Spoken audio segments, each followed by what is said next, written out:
And you see, it was actually a builder issue that it took way long for it to load the entire page, and hence the test failed. So you have the links from within the dashboard for you to be able to debug and analyze the actual test results for the build that is under test. Any questions on this? All right. I had a question from a little bit earlier about selectively running tests. It might be more philosophical, but does each test have its own setup? Does each test have its own setup so that you can run just an individual test, or maybe you have to choose a suite and then run the whole suite? Because what I found was it's extremely tedious to do it, so each one can be run individually, and it also takes longer to code the test. Right. I guess there's trade-offs. Have you guys?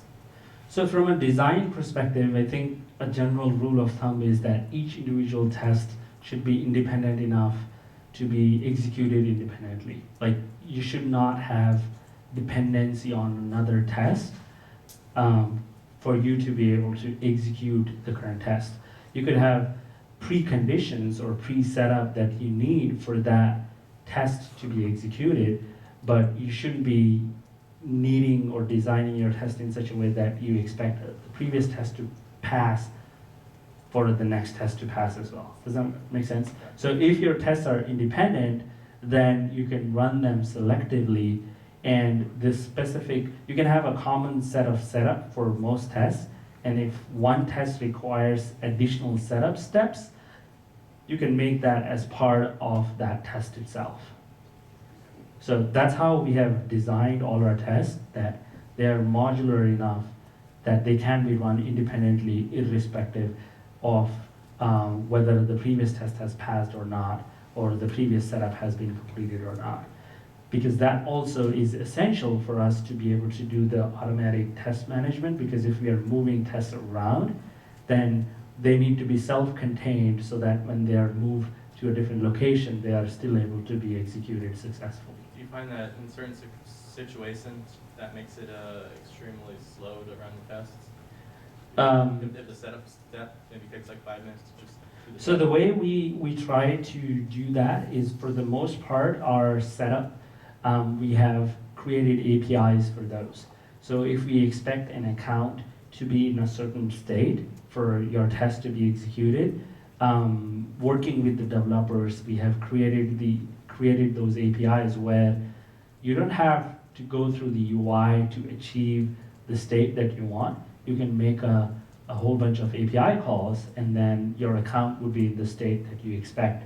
And the only thing that you have to do is the UI actions that that test is supposed to do, and then the verifications that the test is supposed to do. Gotcha. Yeah. Okay.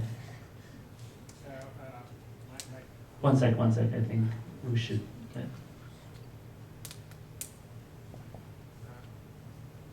So I'm interested in technical details. So for example, you run a test with 100 tests. Mm-hmm. So you get the results.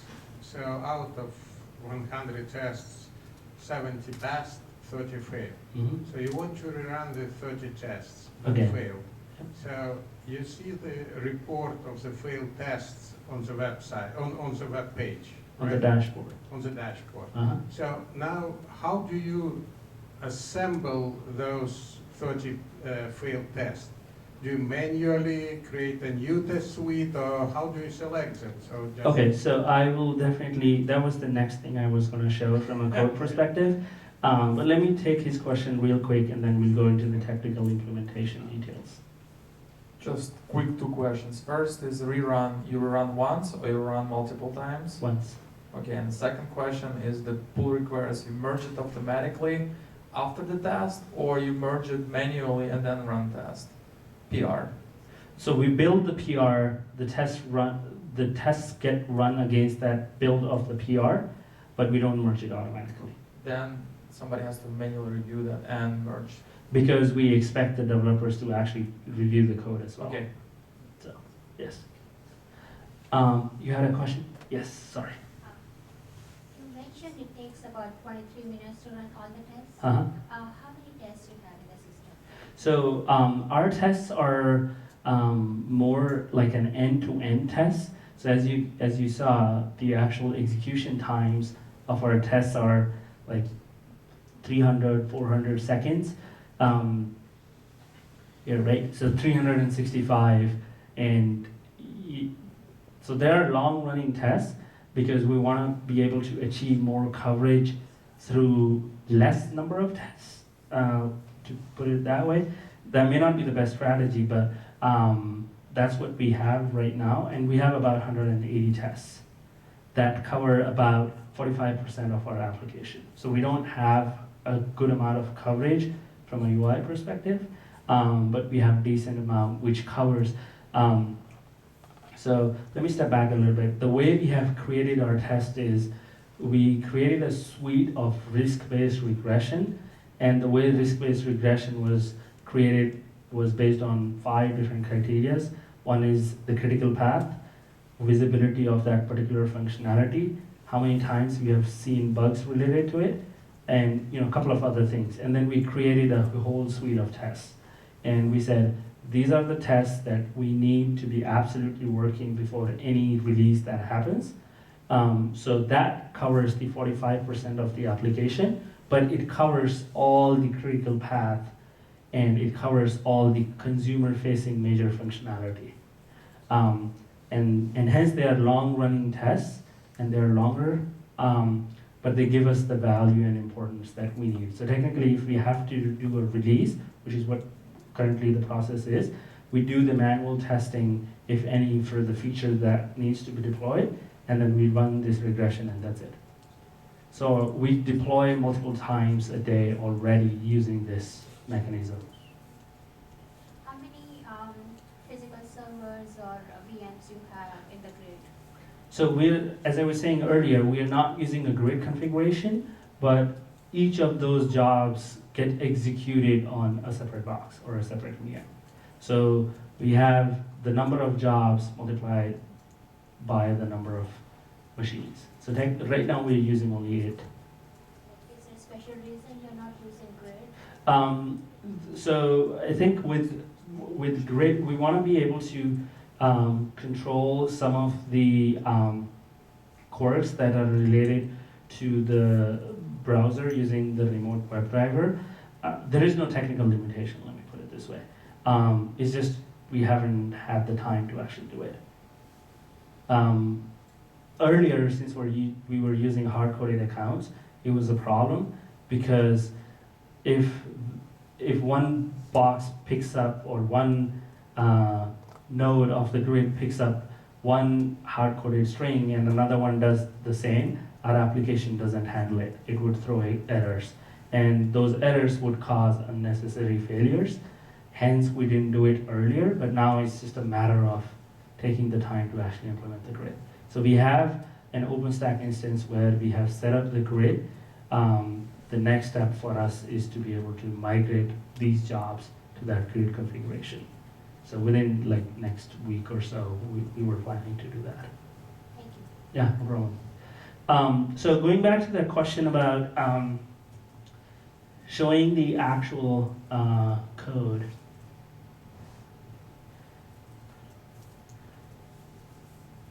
So as I was saying earlier, we use this concept of rake file. So within rake files, you can create multiple kind of tasks that get executed when you call that particular task from within Jenkins or command line.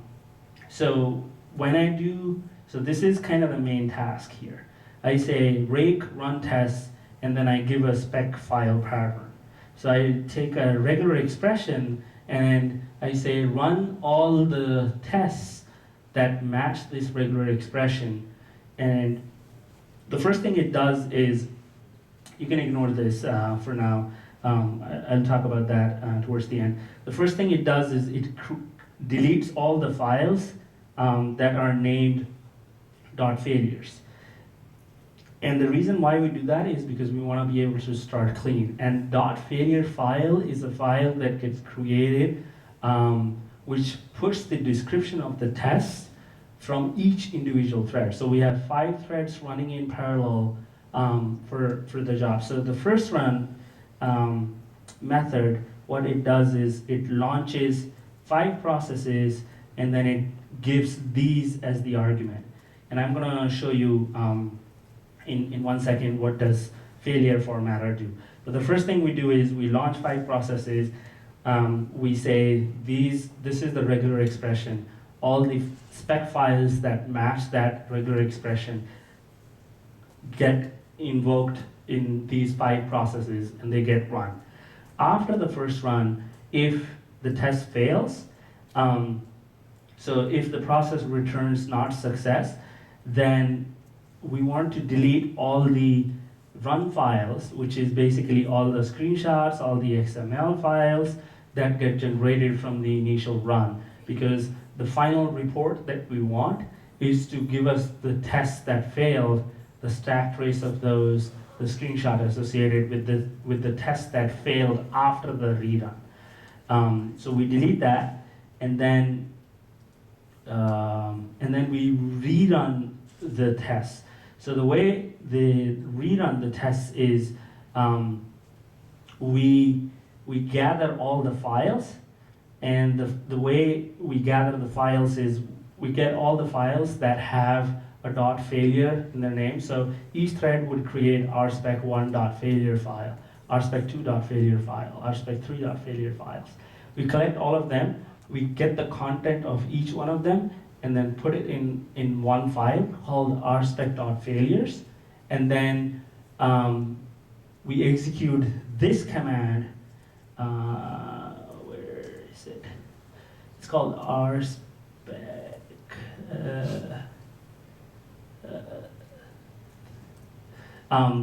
We call the launch process, which basically says parallel rspec, and then gets the description and uses that as an argument, and it runs only the tests with the description that is in that file, and then it runs that particular test. And the way reporting works is this argument that is this failure formatter. What we do is for each test, so rspec exposes each test result as an object, and within that object you have all the exception, all the description, all of that information from that object. So what we do is when the test gets executed, for each example, we send this data to Logstash. So what is the information? So we create a JSON that we send to Logstash.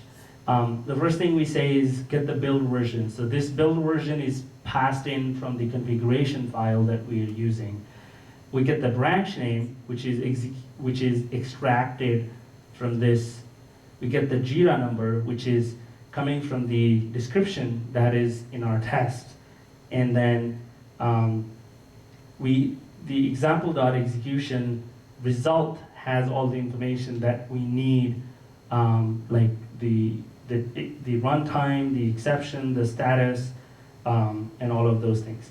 And then we add this value for rerun, saying the first time the rerun value is false, and the second time the rerun value is true.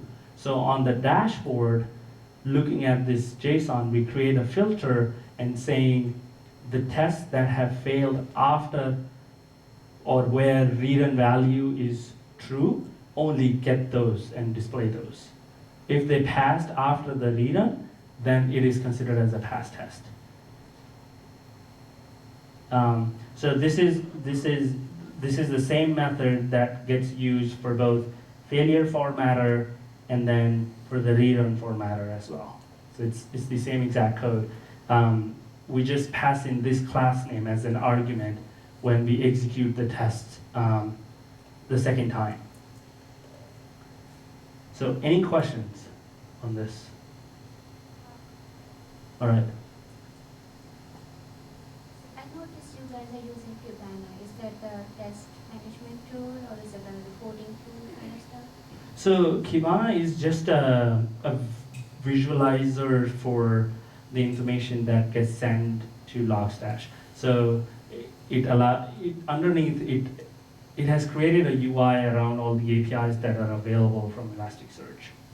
So it's not a test management tool at all. It's just a kind of a visualizer for the reporting information that we are sending.